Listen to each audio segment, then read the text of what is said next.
Trade relation شپ امریکہ سے ہے، جو ہمارے عسکری ادارے ہیں ان کے جو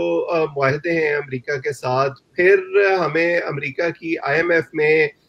ورلڈ بینک میں، یورپین یونین میں، FATF میں بہت سی جگہوں پہ ضرورت پڑتی ہے. سو ہمیں اس کو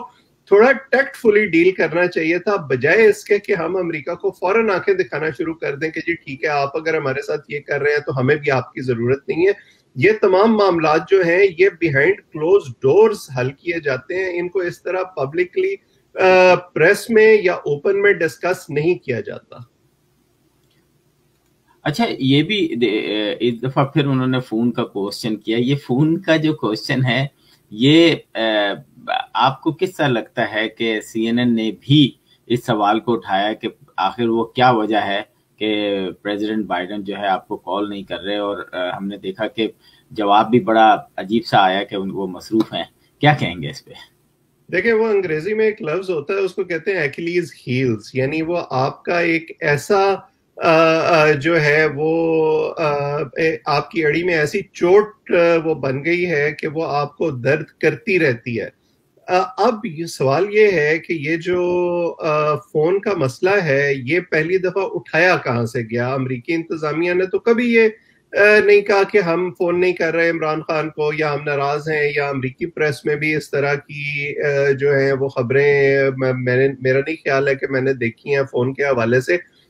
کبھی معید یوسف، کبھی شاہ محمود قریشی، ہمارے جو ذمہ داران ہیں وہ اس طرح کے بیانات دیتے رہے ہیں کہ جی دیکھیں وہ فون نہیں کر رہے اور وہ فون نہیں کریں گے تو ہمارے پاس دوسرے آپشنز بھی ہیں. تو اب ظاہر ہے کہ جو میڈیا ہے اس کا تو ایک خاص مزاج ہوتا ہے، انہیں تو کنٹروورسی چاہیے. اور اگر اس طرح سے ایک کنٹروورسی بن رہی ہے جس کا ان کو اندازہ ہے کہ اس بنیاد پر پاکستان کو مزید پنچ کیا جا سکتا ہے، مزید چھیڑا جا سکتا ہے، تو ظاہر ہے وہ اس کو استعمال کریں گے. سو میرے خیال میں یہ اس کا یہ جواب دینا کہ جی دیکھیں وہ بزی ہوں گے یا ان کے پاس ٹائم نہیں ہوگا،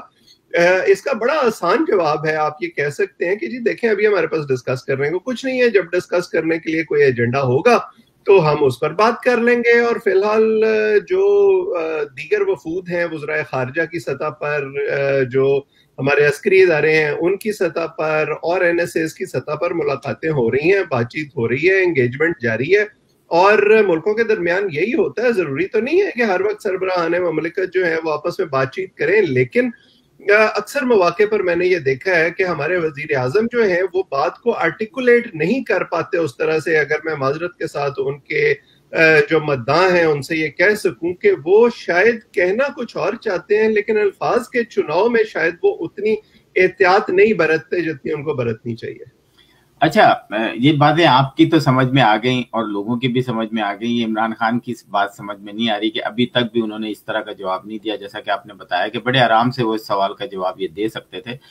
لیکن ہم نے دیکھا کہ اس انٹرویو میں وہ طالبان کی ترجمانی کرتے نظر آئے. کیا آپ کو لگا ایسا کہ وہ عورتوں کے حقوق کے بارے میں بھی اور دوسری چیزوں کے جی ان کو ٹائم دیں؟ جیسے لگ رہا ہے کہ وہ ترجمان بنے ہوئے. کیا کہیں گے اس پہ؟ دیکھیں، حالیہ عرصے میں جو مسٹرسٹ بڑھا ہے پاکستان اور امریکہ کے درمیان، خاص طور پر افغانستان کی صورتحال کو لے کر، اس کی بنیاد یہی سٹیٹمنٹس ہیں بنیادی طور پر. کہ ایک طرف تو آپ یہ کلیم کر رہے ہیں اسی انٹرویو میں کہ دیکھیں ہم جو ہے 20 سال آپ کے اتحادی رہے ہیں، فرنٹ لائن سٹیٹ رہے ہیں، اتنی جانوں کی ہم نے قربانی دی ہے، اتنا ہمارا مالی نقصان ہو گیا ہے وغیرہ وغیرہ. اور دوسری طرف آپ جو ہے وہ بار بار یہ سٹیٹمنٹس دیتے ہیں کہ دیکھیں افغانستان نے غلامی کی زنجیریں توڑ دی ہیں اور وہ آزاد ہو گئے ہیں اور وہاں پہ نئی سحر طلوع ہونے والی ہے. تو یہ دونوں چیزیں جو ہیں وہ ایک دوسرے کو کانٹراڈکٹ کرتی ہیں. آپ کو یا یہ پوزیشن لینی چاہیے کہ جی ہم امریکہ کے اتحادی تھے، امریکہ کے ساتھ جنگ لڑ رہے تھے، ہم افغانستان میں ٹرو ڈیموکریسی چاہتے تھے اور اب جو ہوا ہے وہ صحیح نہیں ہوا. یا آپ یہ کہیں کہ ہم وہ جنگ جو ہم لڑ رہے تھے وہ غلط لڑ رہے تھے، ہمیں وہ نہیں لڑنی چاہیے تھی اور اب جو ہوا ہے وہ صحیح ہوا ہے. پھر آپ اس کا کریڈٹ نہیں لے سکتے جو 20 سال آپ نے ان کے ساتھ جنگ لڑی ہے. جب آپ اس طرح کی کانٹراڈکٹری سٹیٹمنٹس دیں گے تو ان کا انیویٹیبل آؤٹ کم جو ہے وہ یہی ہوگا کہ جو سینیٹرز کی ہیئرنگ میں بھی ہوا امریکی سینٹ کی، کہ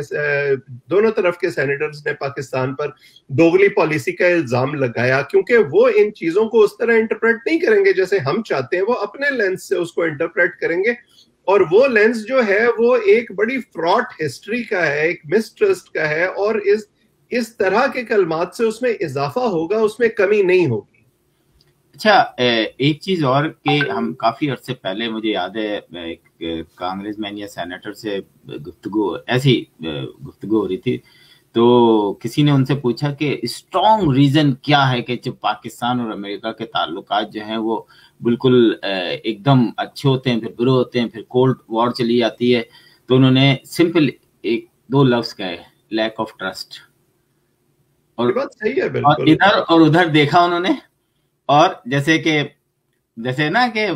کوئی ایسی بات بول دی انہوں نے جو کہ بالکل سچی ہے, لیکن اس وقت ہمیں نوٹ نہیں کیا, لیکن ہمیں گاہے بگاہے نظر آ رہا ہے کہ پاکستان اور امریکہ دونوں ایک دوسرے پہ بالکل ٹرسٹ نہیں کرتے. اور یہ جو ابھی عمران خان نے اس بات پہ کہا کہ اگر میں اس وقت کا وزیر اعظم ہوتا تو میں امریکہ کو جنگ کی اجازت نہیں دیتا, یہ منطق میرے سمجھ میں نہیں آئی ہے, اس کو تھوڑا سا ڈسکرائب کریں گے آپ؟ یہ مجھے بھی سمجھ نہیں آیا کہ وہ امریکہ کو فوج کشی سے کیسے روک سکتے تھے. نہ وہ افغانستان کے صدر یا وزیر اعظم تھے, نہ وہ امریکی حکومت میں کوئی عہدہ رکھتے تھے. سو یہ تو ان دو ملکوں کا آپس کا معاملہ تھا. ہاں البتہ وہ یہ ضرور کر سکتے تھے کہ اس جنگ میں امریکہ کا ساتھ دینے یا نہ دینے کا فیصلہ کرتے, اگر وہ کسی ایسی پوزیشن میں ہوتے, ان کو اڈے دینے یا نہ دینے کا فیصلہ کرتے, جو کہ اس دفعہ انہوں نے کیا. اور میں ذاتی طور پر سمجھتا ہوں کہ یہ اچھا فیصلہ تھا کہ آپ نے ایک واضح پوزیشن لی اور آپ اس جنگ میں فریق نہیں بنے اس دفعہ. لیکن یہ کہنا کہ اس وقت میں اجازت نہ دیتا شاید یہ صحیح نہیں ہے. اور اسی طرح اس انٹرویو میں آپ نے اگر نوٹس کیا ہو, یقیناً آپ نے کیا ہوگا, جو حقانی نیٹ ورک کے حوالے سے انہوں نے گفتگو کی کہ وہ تو افغانستان کا ایک ٹرائب ہے, وہ بھی حقیقت پر مبنی بات نہیں ہے. کہ اصل میں تو وہ جو مدرسہ حقانیہ ہے اکوڑا خٹک کا, وہاں سے جو فارغ التحصیل لوگ ہیں وہ اپنے نام کے ساتھ حقانی لگاتے ہیں. سو یہ جو نان فیکچول میں کہوں گا چیزیں ہیں, جو اگرچہ خان صاحب نے کم علمی کا الزام تو لگایا جو بائیڈن اور ٹونی بلنکن پر, لیکن ان کی اپنا جو علم ہے اور اپنی جو معلومات ہیں اس حوالے سے, وہ بھی کوئی اتنی زیادہ واضح نہیں تھیں. اگرچہ وہ کلیم یہ کرتے ہیں کہ وہ اس علاقے کو بہت اچھی طرح جانتے ہیں, لیکن جیسے میں نے پہلے کہا, بعض اوقات یہ بڑا کھل کے یہ لگتا ہے کہ وہ کہنا کچھ اور چاہتے ہیں, لیکن ان سے الفاظ کا چناؤ اس طرح سے نہیں ہوتا جیسے ہونا چاہیے. بالکل. ٹونی بلنکن اور امریکن میڈیا جو ہے حال ہی میں, آپ جو ہیں ان کو کس طریقے سے دیکھتے ہیں, پاکستان کے حوالے سے یا پاکستان کے اس انٹرویو سے, یا پہلی جو عمران خان کی جو بھی کمنٹ سے, کیا کہیں گے؟ دیکھیں یہ تو اب بڑے لمبے عرصے سے نظر آ رہا ہے جب سے صدر بائیڈن نے عہدہ سنبھالا ہے کہ پاکستان کو ایک اگنور کرنے کی انفارمل پالیسی چلی آ رہی ہے, اور یہ فون نہ کرنا بھی اسی کا حصہ ہے, میٹنگز میں انوائٹ نہ کرنا بھی اسی کا حصہ ہے. ابھی تک جو ہے سویلین سائٹ پہ کوئی بڑا اس طرح کا دورہ بھی نہیں ہوا ہے دونوں طرف سے, اگرچہ محی یوسف واشنگٹن آئے تھے اور کچھ عہدیداروں کو ملے تھے, لیکن جس طرح کے نئی حکومت کے ساتھ آپ کو ایک وارمنگ اپ آف ریلیشن شپ نظر آتا ہے, جیسے ٹرمپ کے فوراً آنے کے بعد ہوا تھا یا عمران خان کے عہدہ سنبھالنے کے بعد ہوا تھا, وہ آپ کو ابھی تک نظر نہیں آتا. اور اس کی بنیاد بھی وہی مسٹرسٹ ہے, اس کی بنیاد بھی یہی ہے کہ امریکہ کا یہ خیال ہے کہ پاکستان نے اس طرح سے مدد نہیں کی امریکہ کی. اگرچہ آج جو اسٹیٹ ڈپارٹمنٹ کی بریفنگ ہے اس میں جب ترجمان سے سوال ہوا اس بارے میں کہ ٹونی بلنکن نے یہ کہا ہے کہ ہم پاکستان کے ساتھ جو تعلقات ہیں اس کو ریویو کریں گے, تو انہوں نے اس کو کور کرنے کی کوشش کی, ایک ڈپلومیٹک سا جواب دیا کہ اس کا مطلب یہ ہے کہ ہم پاکستان کے اور خطے کے دیگر ممالک کے ساتھ مل کر ریویو کریں گے اور دیکھیں گے کہ آگے افغانستان کی صورتحال کیا ہوتی ہے اور خطے میں پیس کیسے برقرار رکھا جا سکتا ہے. لیکن اصل سٹیٹمنٹ جو ہے جو ٹونی بلنکن پہلے دن دے چکے تھے کانگریس کے سامنے, جس میں انہوں نے کمپلیسٹ ہونے کا لفظ استعمال کیا کہ ہاں پاکستان نے دہشت گردوں کو پناہ بھی دی ہے اور پاکستان نے اس طرح سے اپنا کردار بھی ادا نہیں کیا جیسے کرنا چاہیے تھا, اس سے یہ لگتا ہے کہ امریکی انتظامیہ کی سوچ جو ہے وہ وہیں کھڑی ہے جہاں صدر اوباما کے دور میں کھڑی تھی جب پاکستان سے ڈو مور کا مطالبہ کیا جاتا تھا. اور ہمیں نہیں بھولنا چاہیے کہ اس وقت جو صدر بائیڈن صدر اوباما کے نائب صدر تھے اور ٹونی بلنکن ان کے ساتھ اس وقت بھی کام کر رہے تھے دفتر خارجہ میں, ان کی ٹیم میں شامل تھے. سو ایک طرح سے وہ جو مسٹرسٹ اس وقت موجود تھا, اب وہ اس میں نہ صرف اضافہ ہوا ہے بلکہ وہ لوگ ایک طرح سے ڈیسیژن میکنگ پوزیشن میں آ گئے ہیں. بالکل بالکل, بہت صحیح بات کی آپ نے. ناظرین, آج میرا خیال ہے اتنا ہی. میں چاہوں گا کہ اویس سلیم صاحب کچھ اور کہنا چاہیں گے, لاسٹ کلوزنگ ریمارکس. نہیں, میرا خیال ہے کہ ہم نے انٹرویو کے حوالے سے اور اس کی امپلیکیشنز کے حوالے سے تو کافی گفتگو کر لی ہے.